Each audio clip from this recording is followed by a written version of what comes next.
आखिर पार्वती, आखिर आप इतने परेशान क्यों दिखाई देते हैं? परेशान तो रहूंगा ना पार्वती, आखिर एक बेटी का बाप जो ठहरा। पार्वती, अब उसके हाथ पीले करने का समय आ गया है।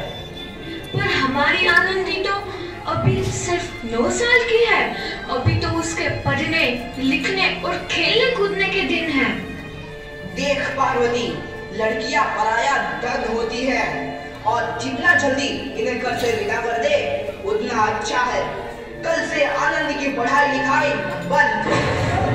पर बापू, इसमें मेरी क्या गलती है? आप मुझे पढ़ाई करने क्यों नहीं देते? तेरी गलती है कि तू एक लड़की है। लड़का होती तो क्या बापू? लड़का होती तो क्या? ऐ लड़की, ज्यादा जबान ना चला, नहीं तो जबान हलक से खींचकर बाहर निकाल दूंगा। बापू, मैं पढ़ लिख कर कुछ बनना चाहती हूँ। मेरी पढ़ाई ना रोको बापू। आनंदी, तुझे पढ़ना है तो पढ़, लेकिन सारी उम्र बाप की छाती पर यूं बोझ बनकर ना बैठ। पर बापू, अभी तो मेरी उम्र पढ़ाई लिखाई की है। मुझे पढ़ लिख कर डॉक्टर बनना है। पढ़ाई पढ़ाई पढ़ाई, आज तो तेरी किताबों का काम तमाम करके ही छोड़ूंगा। ये ले। नहीं बापू, मत छोड़ो बापू। छोड़ी। नहीं बापू, नहीं। बापू, ये तुमने क्या किया? तुमने मेरी इन किताबों को ही नहीं फाड़ा बापू, मेरी किस्मत फाड़ दी, मेरी किस्मत। ये कापी किताबें ना सिर्फ छोरों के हाथ में अच्छी लगती है, लड़कियों के हाथ में तो सिर्फ मेहंदी अच्छी लगती है, मेहंदी। पर बापू, मैं लड़की हूँ तो क्या हुआ? लड़का और लड़की तो हमारे दोनों आंखों के समान होते हैं। चुप कर आनंदी, और यह एहसान मान कि अब तक जिंदा है तू। कहीं बचपन में गला दबाकर मार दिया होता तो यह तेरी बकबक नहीं सुननी पड़ती आज। पर बापू, मुझे चूल्हा जलाना अच्छा ना लगे है। देख छोरी, जितना जल्दी हो तू चूल्हा जलाना सीख ले, उतना ही अच्छा है तेरे लिए। और हाँ, तेरा ब्याह तो होगा, वो भी कल के कल। अपना जीवन है तुम्हारी यही कहानी।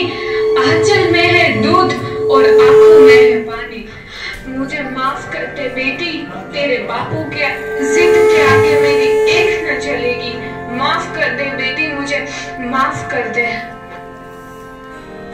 इस प्रकार मात्र 9 वर्ष की छोटी उम्र में आनंदी का विवाह गोपाल राव जोशी से हो गया।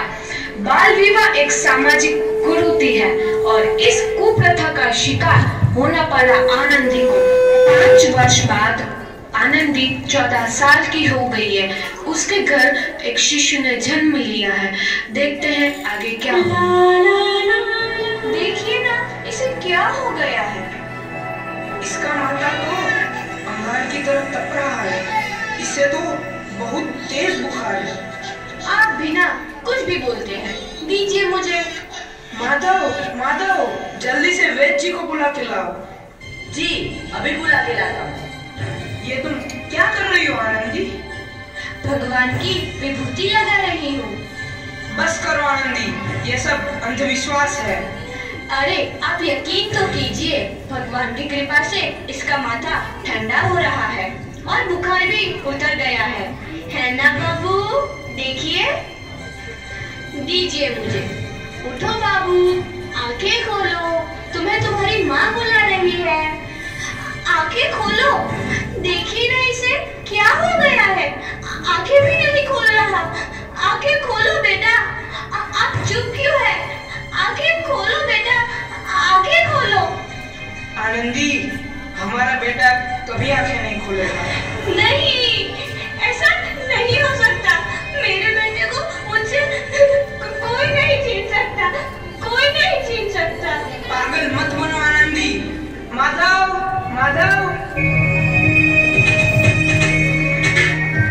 आनंदी, बंद करो ये पागलपन। भगवान ने मेरा बच्चा छीन लिया। भगवान ने नहीं, तुम्हारी अशिक्षा और अंधविश्वास ने तुम्हारा बच्चा छीना है। अगर तुम पढ़ी लिखी होती तो आज हमारा शिशु जीवित होता। तुम अनपढ़ थे आनंदी, अनपढ़। नहीं, अब मैं अनपढ़ नहीं रहूंगी। नहीं रहूंगी मैं अनपढ़। मैं पढ़ूंगी ताकि कल किसी और आनंदी को इलाज के अभाव में अपना बच्चा ना खोना पड़े। शाबाश आनंदी, और यही तुम्हारे अपराध के लिए प्रायश्चित भी है।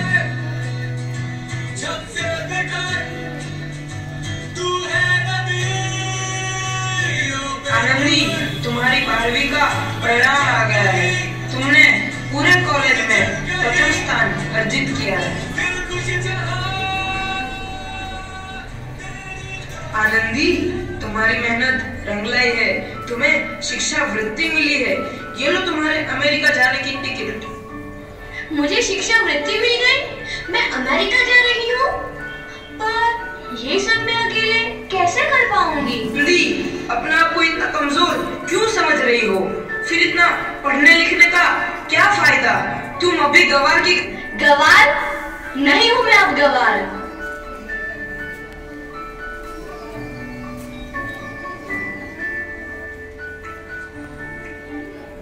राशि को आनंदी अमेरिका के पेंसिल्वेनिया के लिए रवाना हुई और 3 साल बाद उन्होंने डॉक्टर ऑफ मेडिसिन की उपाधि प्राप्त कर ली। इधर आनंदी के पिता की तबीयत बहुत खराब है। आगे क्या होता है देखते हैं। लगता है अब मेरे जाने का समय आ चुका है। अब मैं नहीं बचूंगा। ऐसा मत बोलो। शहर के सिटी हॉस्पिटल में अमेरिका से डिग्री लेकर कोई बड़ा डॉक्टर आया है। एक बार वहाँ चलकर दिखा लेते हैं। हाँ, सही बोला भैया। कम से कम दिल को तसल्ली तो मिल जाएगी। हाँ हाँ, चलो चलो जल्दी हॉस्पिटल चलते हैं।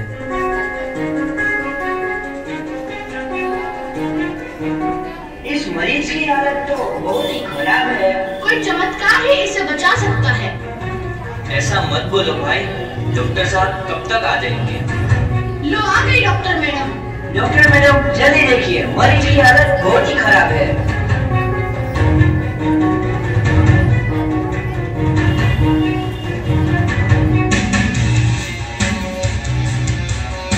अब आप बिल्कुल ठीक हैं। मौत के मुंह से आपको बचाया है डॉक्टर मैडम ने। डॉक्टर साहब ने मुझे बचा लिया। मुझे मिलना है डॉक्टर साहब से। डॉक्टर साहब नहीं, डॉक्टर मैडम बोलो। डॉक्टर मैडम, उन्होंने ही तुम्हें जीवन दान दिया है। लो आ गई डॉक्टर मैडम, मिल लो उनसे। डॉक्टर मैडम, आपका बहुत बहुत धन्यवाद। आपने मेरी जान बचाई। इसके बदले में मैं गरीब भला आपको क्या दे सकता हूँ?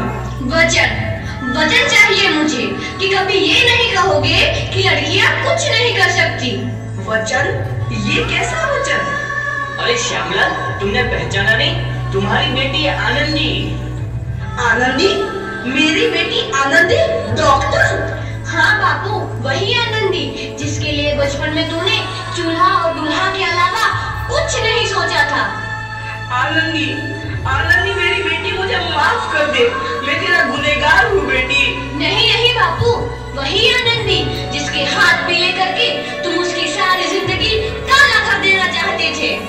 माफ कर दे मुझे मेरी बच्ची, माफ कर दे। मैं तेरा अपराधी हूँ मेरी बच्ची, माफ कर दे। नहीं बापू, मैंने तो तेरा एहसान चुकाया है। याद है ना अपना एहसान जो बचपन में तुमने मुझ पर किया था? ताने सुना सुना कर जीते जी मार डाला था मुझको। अब बोल, और किस किस को मारेगा? आनंदी बेटी, मुझे माफ कर दे मेरी बच्ची। मैं तेरा गुनहगार हूँ। बापू, आपने ही तो बोला था किताबें सिर्फ बेटों के हाथ में अच्छी लगती है, बेटियों के हाथ में तो सिर्फ मेहंदी। बेटों और बेटियों में फर्क करना तो